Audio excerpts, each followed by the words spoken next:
بسم اللہ الرحمن الرحیم۔ ایپیسوڈ 3، کتاب کا نام آتش پرست۔ مفتوح ایران کے شکست خوردہ آتش پرستوں کی اسلامی حکومت کے خلاف سازشوں اور ریشہ دیوانیوں کا احوال۔ مصنف اسلم راہی MA۔ امیر المؤمنین ابو الاسحاق معتصم اپنے قصر میں بیٹھا ہوا تھا۔ اس کے دائیں اور بائیں قاضی احمد بن داؤد، سلطنت کا کار پرواز محمد بن عبد الملک، معتصم کا مشیر اسحاق بن ابراہیم بیٹھے ہوئے تھے۔ سامنے ایک قطار میں عربوں کے لشکر مغاربہ کا سالار اعلیٰ اسحاق بن یحییٰ، اس کے بعد دوسرے درجے کا سالار عجیف بن انبسہ اور تیسرا عرب جرنیل ابو سعید محمد بن یوسف بیٹھے ہوئے تھے۔ دوسری قطار میں ترکی لشکر فرغانہ کا سپہ سالار حیدر بن کاؤس، اس کے ساتھ ایک خالی نشست پڑی ہوئی تھی۔ تیسری قطار میں خراسانی لشکر کا سالار جعفر بن دینار، پھر دوسرے درجے کا سالار وصیف اور تیسرا سالار عمر فرغانی بیٹھے ہوئے تھے۔ معتصم کے مشیر اسحاق بن ابراہیم کے ساتھ ہی ایک خالی نشست پڑی ہوئی تھی۔ کمرے میں مکمل خاموشی اور سکوت تھا، جیسے سب کو کسی کا انتظار ہو۔ ایسے میں قصر کے اس کمرے میں ایتاخ اور اشناس داخل ہوئے۔ سب نے اپنی جگہ سے اٹھ کر بہترین انداز میں ان کا استقبال کیا۔ دونوں نے آگے بڑھ کر پہلے امیر المؤمنین معتصم، ان کے مشیروں اور پھر دیگر سارے سالاروں سے مصافحہ کیا۔ پھر ایتاخ معتصم کے پہلو میں اس کے مشیر اسحاق بن ابراہیم کے ساتھ جو خالی نشست پڑی تھی اس پر بیٹھ گیا تھا، اور اشناس ترکی لشکر فراغنہ کے سپہ سالار حیدر بن کاؤس کے پہلو میں جو خالی نشست تھی اس پر بیٹھا ہوا تھا۔ اس کے بعد امیر المؤمنین ابو اسحاق معتصم کے کہنے پر ایتاخ نے قسطنطنیہ کے شہنشاہ نوفل بن میخائیل سے ہونے والی گفتگو کی تفصیل سنا دی، اور اس تفصیل کے دوران ایتاخ نے قسطونہ اور ایکاسیہ کو وہاں سے نکال کر دونوں ماں بیٹی کو سپہ سالار اسحاق بن یحییٰ کے ہاں ٹھہرانے کی تفصیل بھی بتا دی۔ سامعین سے گزارش کی جاتی ہے کہ ہمارے دونوں چینلز کے پلیٹ فارم سے جتنی بھی آڈیو بکس کی ریکارڈنگ کمپلیٹ ہو چکی ہے اسے خود بھی سنیں اور زیادہ سے زیادہ شیئر کرنے کی کوشش کریں، اور ہمارے سوشل میڈیا پلیٹ فارم کے لنکس ڈسکرپشن میں دیے گئے ہیں۔ ہمیں سبسکرائب اور فالو ضرور کریں تاکہ آپ کو ضروری اپڈیٹس ملتے رہیں، اور ہماری ٹیم کی فنانشیل سپورٹ کے لیے پیٹریون کی لنک ضرور چیک کریں۔ جزاک اللہ۔ ایتاخ سے ساری تفصیل سننے کے بعد معتصم تھوڑی دیر تک گہری سوچوں میں ڈوبا رہا۔ پھر اس کے چہرے پر ہلکی سی مسکراہٹ نمودار ہوئی اور سب کو مخاطب کرتے ہوئے کہنے لگا، لگتا ہے نوفل بن میخائیل اپنے پیشروؤں کی طرح مسلمانوں سے ٹکرا کر قسمت آزمائی کرنا چاہتا ہے، اور نہیں جانتا کہ اس سے پہلے اس کے پیشروؤں کی حالت میرے باپ ہارون رشید نے کیا کی تھی۔ ہمیں دونوں قوتوں سے محتاط رہنا ہوگا۔ یہ بھی ممکن ہے کہ وہ براہ راست ہمارے شامی علاقوں پر حملہ کر آئے، یا یہ کہ ہمارے باغی بابق قرمی کو مدد دے کر وہ ہمارے خلاف بغاوتوں کا سلسلہ پہلے کی نسبت اور تیز کر دے۔ حالات جو بھی ہوں ہمیں ان کا مقابلہ کرنا ہوگا۔ سرکشی اور بغاوت کرنے والوں کو کڑی سزا دینی چاہیے۔ یہاں تک کہنے کے بعد معتصم رکا، پھر عرب سالار اعلیٰ اسحاق بن یحییٰ کی طرف دیکھتے ہوئے کہنے لگا، ابن یحییٰ، ایتاخ چونکہ اپنی حویلی میں اکیلا رہتا ہے، اس نے ان دونوں ماں بیٹی کو تمہارے ہاں ٹھہرا کر بڑی دانشمندی کا ثبوت دیا ہے۔ وہ دونوں ماں بیٹی ہمارے معزز مہمان ہیں، دیکھو ان کا خیال رکھنا، یہاں رہتے ہوئے انہیں نہ اجنبیت محسوس ہو اور نہ ہی انہیں کسی قسم کی تکلیف ہو۔ وہ دونوں چونکہ نوفل بن میخائیل کی ڈسی ہوئی ہیں، لہٰذا یہاں ان کی ہر طرح سے تسلی اور تشفی ہونی چاہیے۔ معتصم جب خاموش ہوا تو بڑی خوشدلی کا مظاہرہ کرتے ہوئے اسحاق بن یحییٰ کہہ رہا تھا، امیر المؤمنین، آپ کسی قسم کا کوئی فکر اور اندیشہ مت کریں۔ قسطونہ کو میں اپنی بہن اور ایکاسیہ کو میں اپنی بیٹی کہہ چکا ہوں، اور میں ان دونوں کی خدمت انہی رشتوں کے حوالے سے کروں گا، اور مجھے امید ہے کہ ہماری طرف سے انہیں کوئی شکایت نہیں ہوگی۔ اسحاق بن یحییٰ کا جواب سن کر معتصم خوش ہو گیا تھا۔ تھوڑی دیر تک سارے سالاروں کے ساتھ آنے والے حالات کے متعلق مشورہ ہوتا رہا۔ پھر کچھ ہدایات معتصم نے جاری کیں۔ اس کے بعد ایتاخ اور اشناس کی آمد پر بلایا جانے والا وہ اجلاس ختم کر دیا گیا تھا۔ اپنے سارے سالاروں سے علیحدہ ہونے کے بعد جس وقت ایتاق اکیلا اپنی حویلی کی طرف جا رہا تھا، تب عرب سپہ سالار دوم عجیف بن عنبسہ تیز تیز چلتا ہوا قریب آیا اور اس کا نام لے کر اسے پکارا۔ یوں پکارے جانے پر ایتاق رک گیا، پیچھے مڑ کر دیکھا، عجیف بن عنبسہ بڑی تیزی سے اس کے قریب آ گیا تھا۔ اسے یوں آتا دیکھ کر ایتاق کے چہرے پر تفکرات کے سائے نمودار ہوئے تھے۔ جب وہ قریب آیا تو دھیمے سے لہجے میں اس نے پوچھا، ابن عنبسہ خیریت تو ہے؟ اس پر عجیب بن عنبسہ مزید قریب ہو گیا اور بڑی رازداری میں کہنے لگا، امیر ایتاق، میں ایک انتہائی اہم اور نازک موضوع پر آپ سے گفتگو کرنا چاہتا ہوں۔ یہ گفتگو میں براہ راست امیر المؤمنین معتصم سے نہیں کر سکتا، اگر کروں تو امیر مجھے اس کی کڑی سزا دیں گے۔ جو گفتگو میں آپ کے ساتھ کرنا چاہتا ہوں وہ حیدر بن کاؤس افشین سے متعلق ہے۔ آپ جانتے ہیں افشین پر ان دنوں امیر معتصم کا اندھا اعتماد اور بھروسہ ہے۔ وہ جو بھی کام کرتا ہے اسے امیر کی حمایت حاصل ہوتی ہے۔ اس کے علاوہ حیدر بن کاؤس افشین میری مخالفت پر بھی کمر بستہ ہے۔ کوئی ایسا موقع نہیں چھوڑتا جہاں میری بے عزتی اور ذلت کا نقطہ نکالتا ہو اور وہ اس سے فائدہ نہ اٹھائے۔ بہرحال میں جو کچھ کہوں اس کے خلاف الزام تراشی نہیں کروں گا، حقیقت بیانی سے کام لوں گا، اس لیے کہ افشین ہر وقت میری ذات میں کیڑے نکالنے کی کوشش کرتا رہتا ہے۔ اب میں بھی اس کی ذات کو کریدنے کے پیچھے لگ گیا ہوں۔ مجھے یہ اطلاع دی گئی ہے کہ یہ دل سے مسلمان نہیں ہوا ہے، ابھی تک یہ آتش پرست ہے۔ عجیب بن عنبسہ یہیں تک کہنے پایا تھا کہ تیز نگاہوں سے اس کی طرف دیکھتے ہوئے ایتاق کہنے لگا، ابن عنبسہ، یہ تم کس قسم کی گفتگو کر رہے ہو؟ عجیب بن عنبسہ مسکرایا اور کہنے لگا، امیر ایتاق، میں غلط نہیں کہہ رہا۔ مجھے کچھ خاص لوگوں نے یہ خبر دی ہے کہ یہ دل سے مسلمان نہیں ہوا ہے، بلکہ فوائد حاصل کرنے کے لیے مسلمان ہونے کا لبادہ اوڑھ رکھا ہے، جبکہ حقیقت میں یہ آتش پرست ہے۔ ایتاق نے پھر اس کی بات کاٹی اور کہنے لگا، اگر یہ باطنی طور پر آتش پرست ہے تو پھر بابق قرمی کے خلاف کیوں مہموں میں حصہ لیتا ہے؟ اس لیے کہ بغاوت کرنے والے بابق قرمی کا تعلق بھی آتش پرستوں سے ہی ہے۔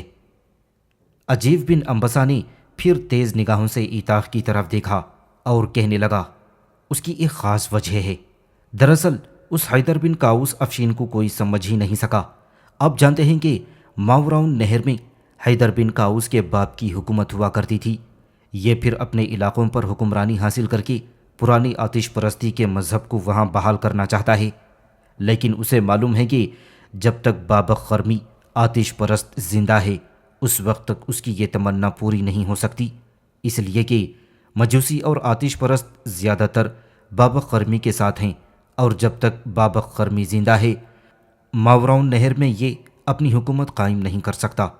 اسی بنا پر یہ بابق قرمی کے خلاف زور و شور سے مہموں میں حصہ لیتا ہے تاکہ بابق قرمی کو ہلاک کر کے سارے آتش پرستوں کو اپنے حلقے اپنے حصار میں جمع کر لے اور پھر ماوراؤن نہر میں ایک زبردست اور طاقتور آتش پرستوں کی حکومت قائم کر کے ان پر حکمرانی کرنے لگے اور اسلامی سلطنت کے خلاف بغاوت کر دے۔ ایتاق نے تیز نگاہوں سے اس کی طرف دیکھا، اس کی نگاہوں میں سوال ہی سوالات تھے۔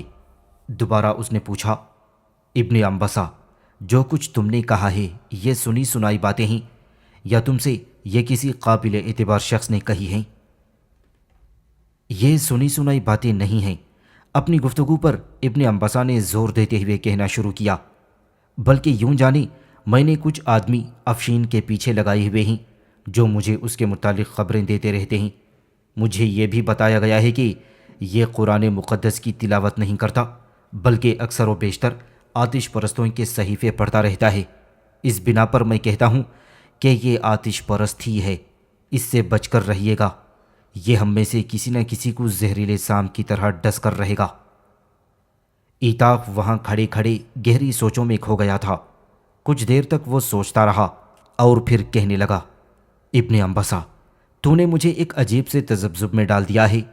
تو جانتا ہے بغیر کسی ثبوت کے میں افشین کے خلاف امیر المؤمنین سے کچھ نہیں کہہ سکتا۔ بہرحال صبر کرو، اور جو تم نے اپنے آدمی افشین کے احوال جاننے کے لیے مقرر کیے ہیں ان سے کہو اپنا کام کرتے رہیں اور اس سے متعلق مزید تفصیل مجھے فراہم کرتے رہیں۔ جب میرے پاس افشین سے متعلق مناسب مواد حاصل ہو گیا تو یاد رکھنا میں کھل کر اس کے سامنے آتے ہوئے ہچکچاؤں گا نہیں۔ ایتاق تھوڑی دیر تک کچھ سوچتا رہا۔ اس کے چہرے کا رنگ سرخ ہو گیا تھا، آنکھوں سے آگ برس رہی تھی، اور پھر وہ بولا، ابن انبسا، زندگی کی اترتی چڑھتی دکھ کی کتھا کہانیوں میں یہ وطن ہی ہمارے تن کی آسودگی اور من کی آزادیوں کا ضامن ہے۔ صدیوں کی تیرگی کے غبار اور کرن کرن اندھیروں کی لہر میں یہ وطن ہی تو ہماری زیست کے لمحوں کا شفاف آئینہ ہے۔ یہ سرزمین ہمارے لیے سکھ کے بہتے چشموں کا مسکن ہے، اور یہ سرزمین ہمارے لیے خدائی احکام سی مقدس روشنی کے گھر سے معتبر ہے۔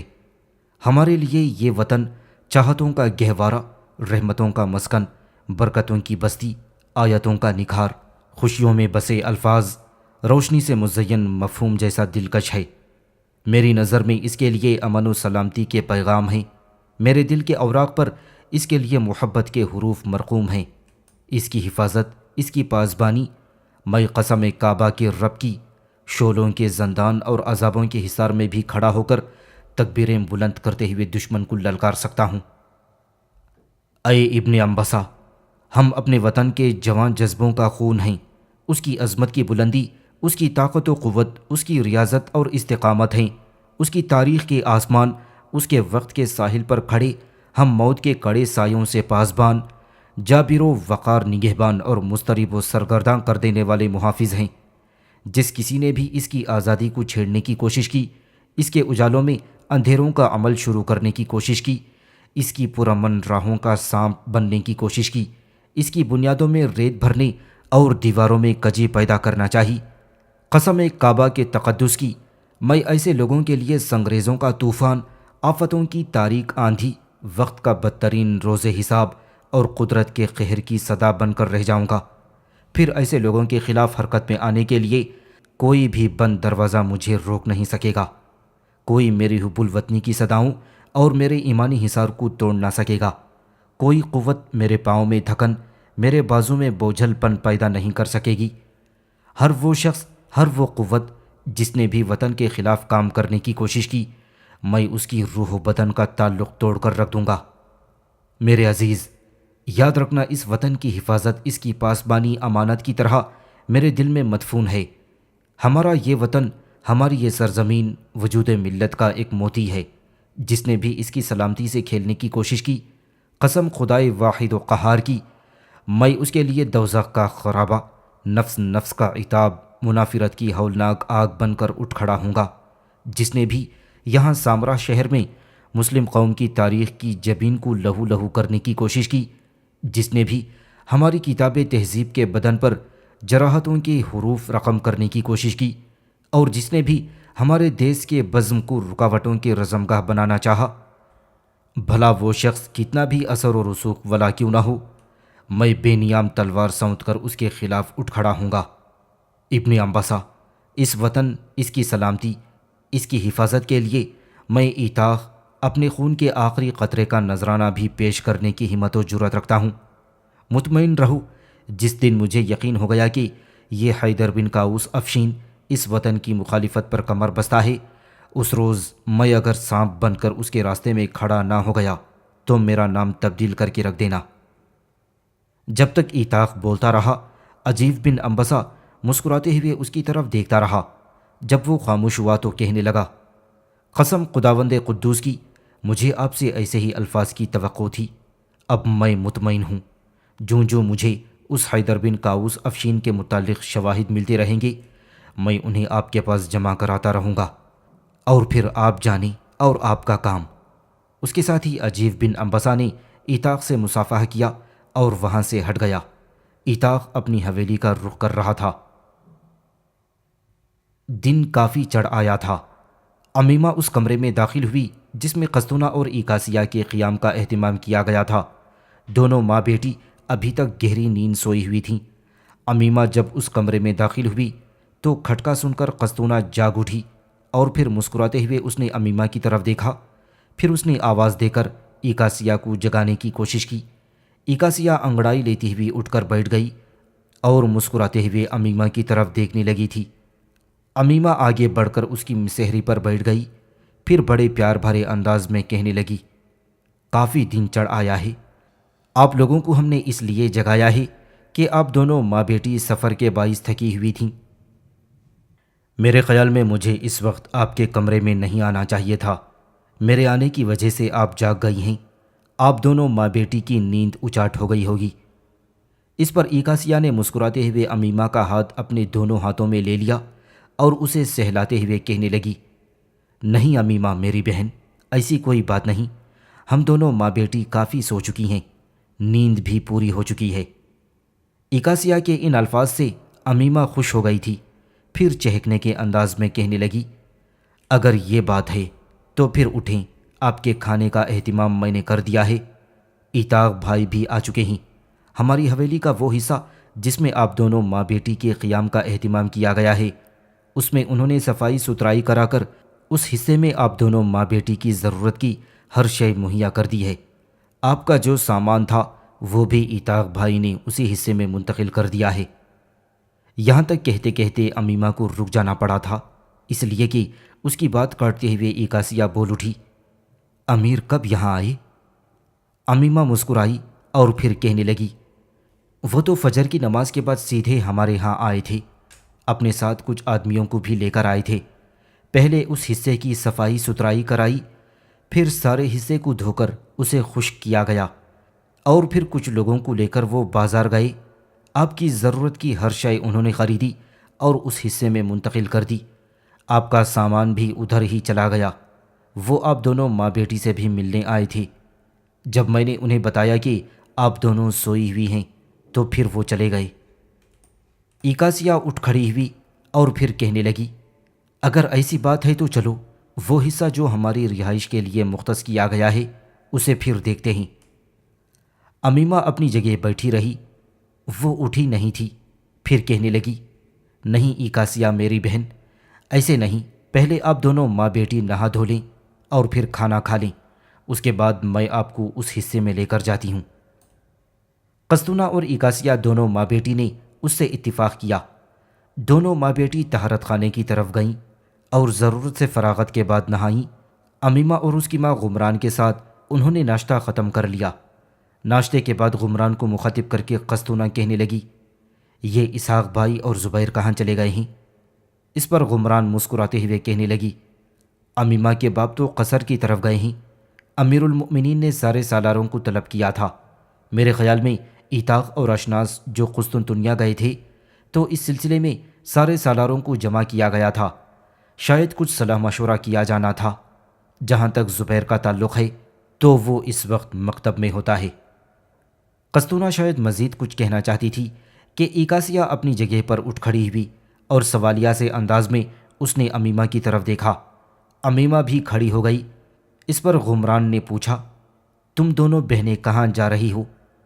اس پر مسکراتے ہوئے امیمہ کہنے لگی، مادر مہربان، میں ایکاسیہ کو حویلی کا وہ حصہ دکھانے لے جا رہی ہوں جو ان دونوں کی رہائش کے لیے مختص کیا گیا ہے۔ اس پر غمران بھی کھڑی ہو گئی اور کہنے لگی، چلو میں بھی تمہارے ساتھ چلتی ہوں۔ یوں ایکاسیہ، امیمہ، قسطنہ، غمران چاروں وہاں سے اٹھیں، حویلی کی دائیں جانب روانہ ہو گئیں۔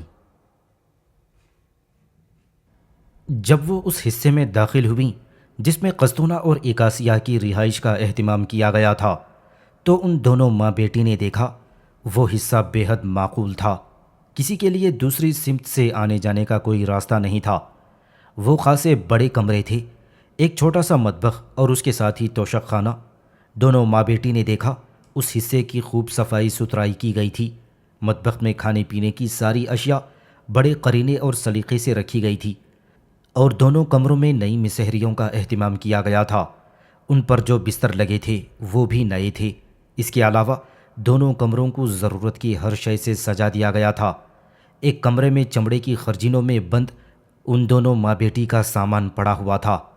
دونوں ماں بیٹی غمران اور امیمہ کے ساتھ اپنی رہائش گاہ کا جائزہ لیتی رہیں، پھر چاروں ایک کمرے میں مسہری پر بیٹھ گئیں۔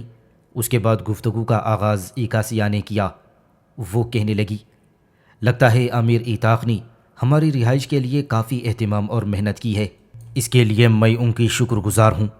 امیمہ میری بہن، جس وقت میں یہاں آئی تھی تب سے میرے ذہن میں ایک خلجان اور ایک پریشانی سی ہے۔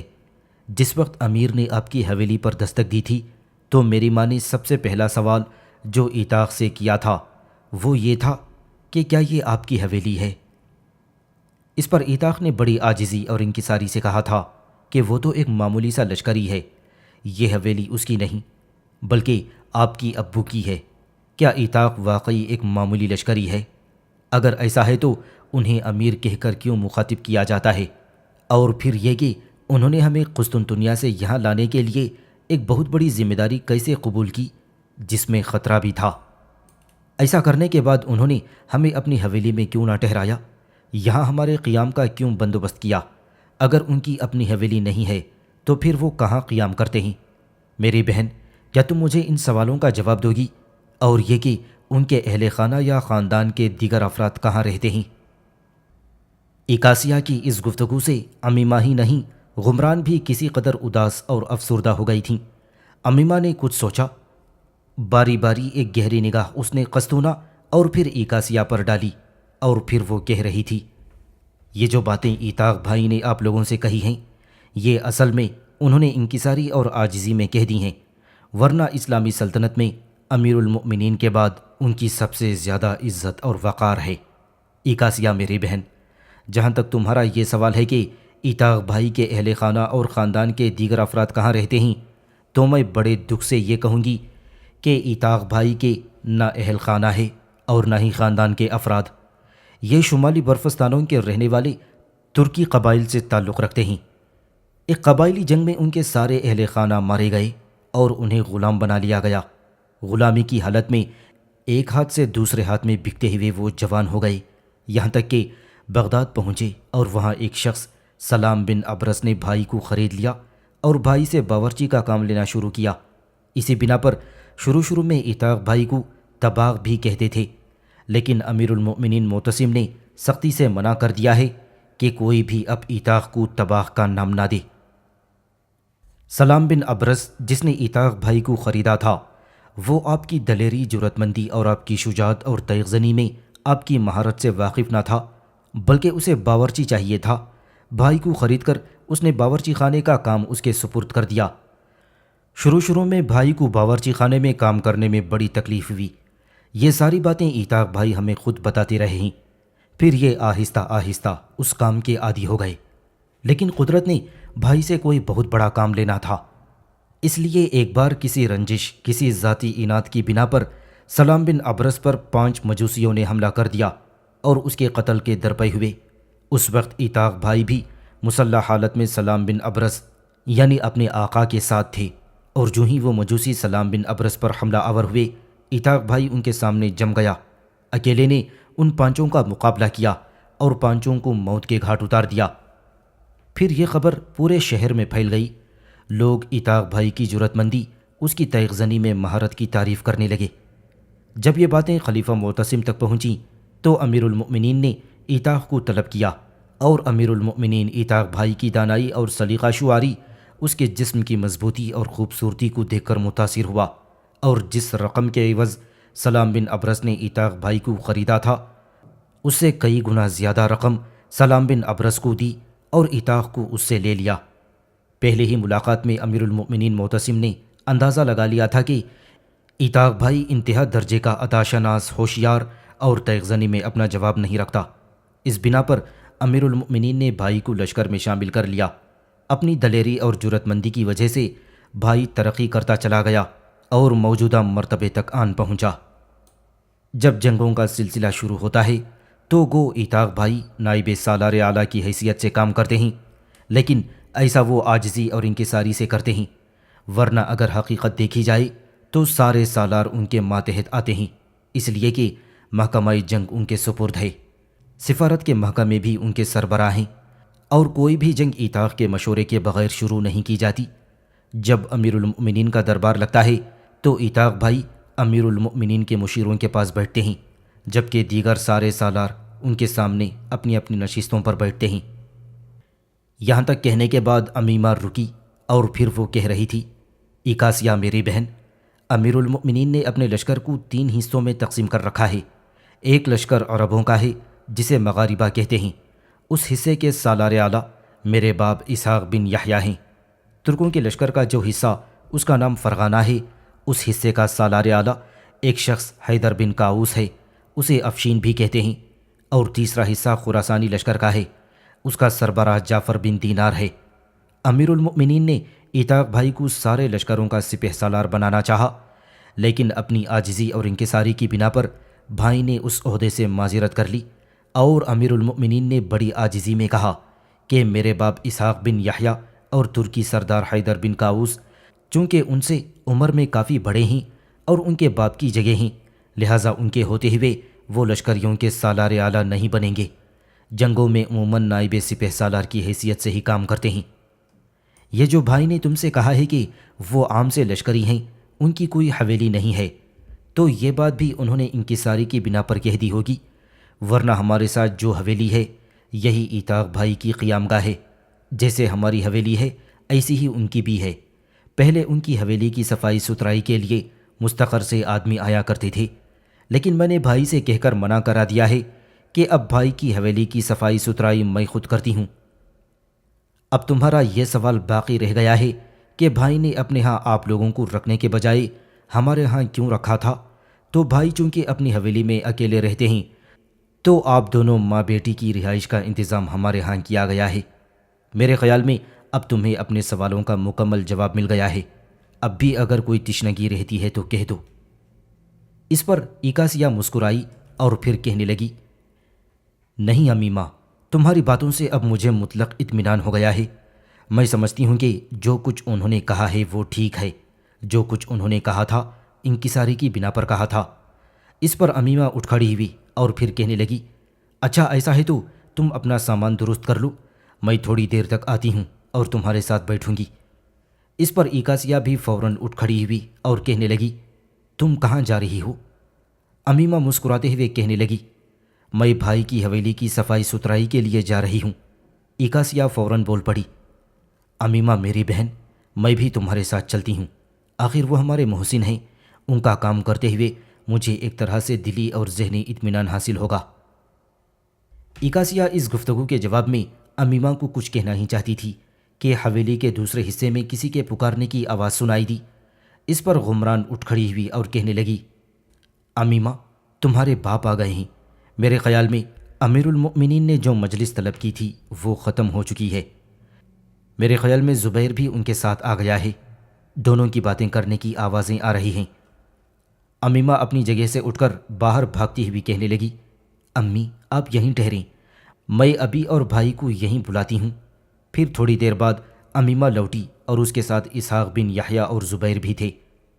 اس حصے میں داخل ہوتے ہی امیمہ نے اپنے باپ اسحاق بن یحییٰ کو مخاطب کیا، ابھی یہ دیکھیں ایتاق بھائی نے اس حصے کی کیسی اچھی طرح صفائی ستھرائی کا اہتمام کیا ہے، اور دیکھیں آپ کی بہن قستونہ اور میری بہن ایکاسیہ کی رہائش کا کیسا انتظام کیا ہے۔ ان کے لیے نئے پلنگ اور مسہری لے کر آئے ہیں، بستر بھی دیکھیں سب نئے ہیں، باورچی خانے میں ہر چیز انہوں نے سجا کر رکھ دی ہے۔ اسحاق بن یحییٰ اور ان کا بیٹا زبیر ساری چیزیں دیکھ کر خوشی کا اظہار کر رہے تھے۔ اس موقع پر امیمہ نے اپنے باپ کو مخاطب کیا، ابھی کیا ایتاق بھائی اپنی حویلی میں آ گئے ہیں؟ اسحاق بن یحییٰ نے بڑی شفقت اور پیار سے اپنی بیٹی کی طرف دیکھا اور کہنے لگا، ہاں بیٹی، اس کے آنے کی وجہ سے ہی امیر المؤمنین نے یہ مجلس طلب کی تھی۔ مجلس برخاست ہو چکی ہے اور ایتاق اپنی حویلی میں آ چکا ہے۔ امیمہ پھر بول پڑی، ابھی میں بھائی کی حویلی کی صفائی ستھرائی کے لیے جانے لگی ہوں، ایکاسیہ بھی میرے ساتھ جانا چاہتی ہے، آپ کو اس سلسلے میں کوئی اعتراض تو نہیں؟ اسحاق بن یحییٰ نے گھورنے کے انداز میں امیمہ کی طرف دیکھا اور کہنے لگا، امیمہ میری بیٹی، یہ تم کس قسم کی گفتگو کر رہی ہو؟ ایکاسیہ کی حیثیت اب اس حویلی میں ایسی ہے جیسی کہ تمہاری اپنی ہے۔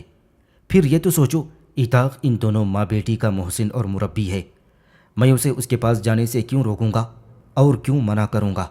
اگر تم دونوں بہنیں جاتی ہوں تو یہ میری خوشی کا باعث ہے۔ اس پر مسکراتے ہوئے امیمہ نے ایکاسیہ کا ہاتھ پکڑا، وہ کمرے کے دروازے کی طرف لپکی۔ ابھی وہ دروازے سے باہر نکلی ہی نہیں تھی کہ پیچھے سے قسطونہ نے آواز دی، ایکاسیہ اور امیمہ میری دونوں بیٹیوں، رکو، میں بھی تمہارے ساتھ چلتی ہوں۔ ہماری قیامگاہ میں ہمارے لیے ہر چیز جو ایتاق نے میسر کی ہے، اس کے لیے میں اس کا شکر بھی ادا کروں گی اور اس کی حویلی بھی دیکھ لوں گی۔ ایکاسیہ اور امیمہ دونوں رک گئیں۔ قسطونہ بھی کمرے سے نکلی، پھر تینوں حویلی سے باہر آئیں۔ حویلی کے چھوٹے دروازے سے نکلتے ہی چند قدم کے فاصلے پر جو دروازہ تھا، امیمہ اس میں داخل ہو گئی۔ قسطونہ اور ایکاسیہ بھی اس کے پیچھے پیچھے اس کی حویلی میں داخل ہوئی۔ اندر داخل ہوتے ہی ایکاسیہ نے امیمہ کو مخاطب کرتے ہوئے کہا، میری بہن، میں تو سمجھتی تھی کہ امیر ایتاق کی حویلی یہاں سے کافی دور ہوگی، یہ تو بالکل تمہاری حویلی سے متصل ہے، بس بیچ میں ایک دیوار ہے۔ پھر آگے بڑھتے ہوئے ایکاسیہ نے حویلی کے صحن کا جائزہ لیا اور بے پناہ خوشی کا اظہار کرتے ہوئے کہنے لگی، امیمہ میری بہن، تمہاری حویلی کی نسبت اس میں زیادہ ہریالی اور پھلدار پودے ہیں۔ اس پر چہکنے کے انداز میں امیمہ پھر بول پڑی، میری بہن، تمہارا اندازہ ٹھیک ہے، یہ جتنے پھلدار پودے ہیں زیادہ تر میرے اور زبیر ہی کے کام آتے ہیں، ان کے پھل زیادہ میں اور وہی کھاتے ہیں، ایتاق بھائی تو اکثر رات کو ہی آتے ہیں۔ اتنی دیر تک تینوں آگے بڑھتی ہوئی حویلی کے برآمدے کے قریب پہنچ گئی تھیں۔ امیمہ کی گفتگو کا جواب ایکاسیہ دینا ہی چاہتی تھی کہ وہ پھر خاموش ہو گئی، اس لیے کہ سامنے کی طرف سے ایتاق نمودار ہوا تھا۔ ان دونوں کے سامنے آیا اور بے پناہ خوشی کا اظہار کرتے ہوئے کہنے لگا، میں آپ تینوں کو خوش آمدید کہتا ہوں۔ پھر ان تینوں کی رہنمائی کرتے ہوئے ایتاق انہیں حویلی کے دیوان خانے میں لایا۔ تینوں بیٹھ گئیں۔ ایکاسیہ اور قسطونہ اس کمرے کا جائزہ لے رہی تھیں۔ اس موقع پر ان دونوں کو مخاطب کرتے ہوئے ایتاق بول پڑا، کیا آپ کے کھانے کے لیے کوئی چیز منگواؤں؟ قسطونہ ایتاق کی اس گفتگو کا جواب دینا ہی چاہتی تھی کہ اس سے پہلے ہی ایکاسیہ بول پڑی۔ وہ ایتاق کو مخاطب کرتے ہوئے کہنے لگی، امیر، سفر کی وجہ سے میں اور میری ماں دونوں کافی دیر سے سو کے اٹھے ہیں، ادھر آنے سے پہلے ہم کھانا کھا کر آئے ہیں، میں تو 3 کاموں کے سلسلے میں آپ کی طرف آئی ہوں۔ ایتاق نے غور سے ایکاسیہ کی طرف دیکھا، پھر استفہامیہ سے لہجے میں بول پڑا، اے بنت قسطونہ، کون سے 3 کام؟ ایکاسیہ مسکرائی اور پھر کہنے لگی، پہلے 3 کام تھے، اب آپ کے طرز تخاطب سے 3 کو 4 کام میں تبدیل کر دیا گیا ہے۔ ایتاق پھر پریشان لہجے میں کہنے لگا، بنت قسطونہ، یہ تم کیا کہہ رہی ہو؟ ایکاسیہ نے لمحہ بھر کے لیے بڑے غور سے ایتاق کی طرف دیکھا اور پھر کہنے لگی، پہلا کام جو ابھی ابھی نکلا ہے وہ یہ کہ آپ مجھے بنت قسطونہ کہہ کر مخاطب نہ کریں، اس لیے کہ یہ میرا نام نہیں ہے، میرا نام ایکاسیہ ہے، اور میرے خیال میں لب و لہجے اور تلفظ کے لحاظ سے یہ نام کوئی اتنا مشکل نہیں کہ ادا نہ کیا جا سکے۔ مجھے امید ہے آپ آئندہ مجھے میرے نام سے ہی مخاطب کریں گے۔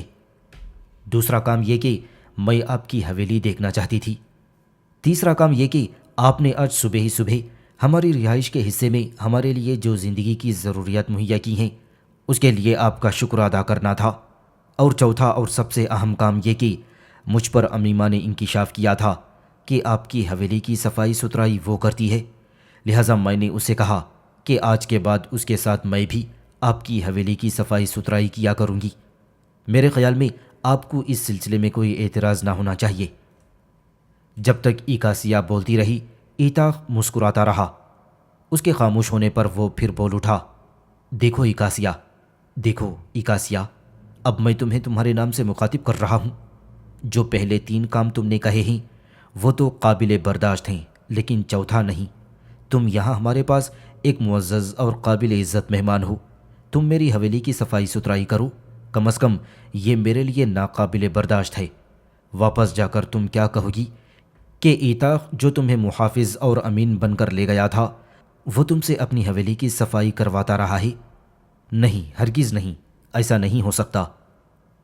ایکاسیہ نے کچھ سوچا اور پھر کہنے لگی، میرا کون ہے جس کے پاس واپس جا کر میں آپ کی شکایت کروں گی؟ میری زندگی کا سرمایہ، میری کائنات کی پونجی میری ماں ہے اور وہ میرے پاس ہے۔ جو کچھ میں کہہ رہی ہوں اس میں میری ماں کی رضامندی شامل ہے، یہ بالکل کوئی اعتراض نہیں کھڑا کریں گی۔ اسی لیے آئندہ میں اور میری بہن امیمہ دونوں آپ کی حویلی کی صفائی کیا کریں گی۔ یقین جانیں ایسا کرنے میں میرا ذہنی سکون اور میرے ضمیر کا اطمینان ہے۔ مجھے امید ہے کہ آپ کوئی اعتراض نہیں کھڑا کریں گے؟ ایتاق نے کچھ سوچا اور پھر اس نے تیز نگاہوں سے امیمہ کی طرف دیکھا اور پھر کہنے لگا، لگتا ہے یہ ساری شرارت اس امیمہ کی ہے، اس نے تمہیں اپنے ساتھ آنے کی ترغیب دی ہوگی۔ امیمہ کچھ کہنا چاہتی تھی کہ اس سے پہلے ہی ایکاسیہ ایک بار پھر بول پڑی، نہیں، ایسا ہرگز نہیں ہے، امیمہ تو اکیلی صفائی کے لیے آنے لگی تھی، میں خود ہی اس کے ساتھ اپنی رضامندی اور خوشنودی سے آئی ہوں۔ میری ماں بھی ہمارے ساتھ آپ کی حویلی دیکھنے کے لیے یہاں آئی ہیں۔ بہت اچھی حویلی ہے، سب سے اچھی بات جو ہے اس میں پھلدار درخت بہت زیادہ ہیں۔ ایتاق کے چہرے پر مسکراہٹ نمودار ہوئی، یہ جتنے پھلدار درخت ہیں نا، ان کے پھل زیادہ تر تو دو طوطے ہی کھا جاتے ہیں، ایک تو امیمہ کی صورت میں تمہارے پاس موجود ہے اور دوسرا زبیر۔ اس پر امیمہ مسکرائی اور کہنے لگی، بھائی آپ فکر مت کریں، اب اس میں ایک تیسرا طوطا بھی شامل ہونے والا ہے اور وہ ہے ایکاسیہ، اب ان پھلوں پر ہم تینوں کا حصہ ہوا کرے گا۔ پھر ایتاق ان تینوں کو لے کر حویلی میں داخل ہو گیا تھا۔ قسطنہ اور ایکاسیہ نے پہلے امیمہ کے ساتھ ساری حویلی کا جائزہ لیا اور اس کے کمرے دیکھے اور سامنے پشتی حصے میں جو چھوٹے چھوٹے باغیچے تھے ان کا بھی جائزہ لیا۔ دوبارہ وہ دیوان خانے میں آئے اور امیمہ ایکاسیہ کو مخاطب کرتے ہوئے کہنے لگی، میری بہن چلو دونوں مل کر صفائی کرتے ہیں، اس کے بعد پودوں کو پانی بھی تو دینا ہے۔ ایکاسیہ اپنی جگہ پر اٹھ کھڑی ہوئی، ابھی دروازے کی طرف بڑھی ہی تھی کہ عین اسی وقت دروازے پر اشناس نمودار ہوا اور ایکاسیہ کو مخاطب کرتے ہوئے کہنے لگا، میری بہن تم کیسی ہو؟ اس پر ایکاسیہ مسکرائی اور کہنے لگی، بھائی ہم دونوں ماں بیٹی ٹھیک ہیں، امیر ایتاق کی حویلی دیکھنے آئے تھے، اب ارادہ کر لیا ہے کہ حویلی کی صفائی ستھرائی بھی کرتے جائیں، اس لیے کہ اس سے پہلے یہ کام اکیلی امیمہ کیا کرتی تھی، اب میں بھی اس کے ساتھ کام کیا کروں گی۔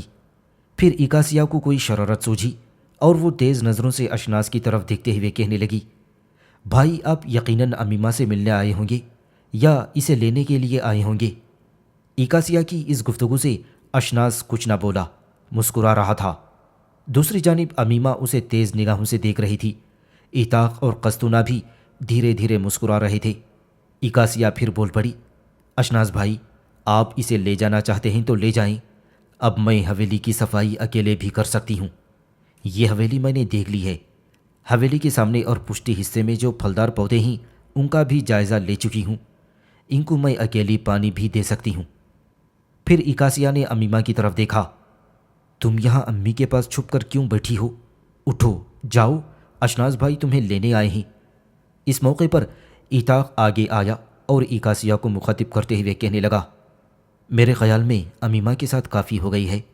اشناس نے بھی ایک قہقہہ لگایا اور کہنے لگا، ایکاسیہ میری بہن میں امیمہ کو لینے نہیں آیا، تمہاری گفتگو سے میرے خیال میں وہ کچھ زیادہ ہی شرمندہ ہو رہی ہیں، میں امیر ایتاق کو لینے آیا ہوں، مستقر میں ان کی ضرورت محسوس کی جا رہی ہے، چھوٹے سالاروں کی آپس میں تکرار ہوئی ہے اور ان کے معاملے کو امیر ایتاق ہی نمٹائیں گے۔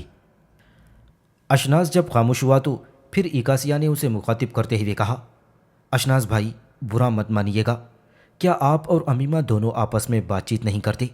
مجھے یہ تو پتہ چل گیا ہے کہ آپ دونوں کو ایک دوسرے سے منسوب کیا جا چکا ہے، اور پھر اشناس نے فوراً ایکاسیہ کی بات کاٹ دی اور کہنے لگا، میری بہن ایسی بھی کوئی بات نہیں، ہم دونوں واقعی ایک دوسرے سے منسوب ہو چکے ہیں، اور تمہاری اطلاع کے لیے میں عرض کرتا ہوں کہ ہم دونوں ایک دوسرے کو پسند بھی کرتے ہیں اور اکٹھے بیٹھے بات چیت بھی کر سکتے ہیں، ایسی بات نہیں ہے، نہ ہم پر پابندی ہے اور نہ ہمیں کسی نے منع کر رکھا ہے اور نہ ہم پر کوئی روک ٹوک ہے۔ اس پر ایتاق نے امیمہ کی طرف دیکھا اور کہنے لگا، امیمہ میری بہن اب تم تینوں بیٹھو، جو کام تم دونوں کرنا چاہتی ہو کرو، نہ تم پر کوئی پابندی ہے اور نہ میں مداخلت کرتا ہوں، میں ذرا اشناس کے ساتھ مستقر کی طرف جاتا ہوں۔ اس کے ساتھ ہی ایتاق اور اشناس وہاں سے چلے گئے۔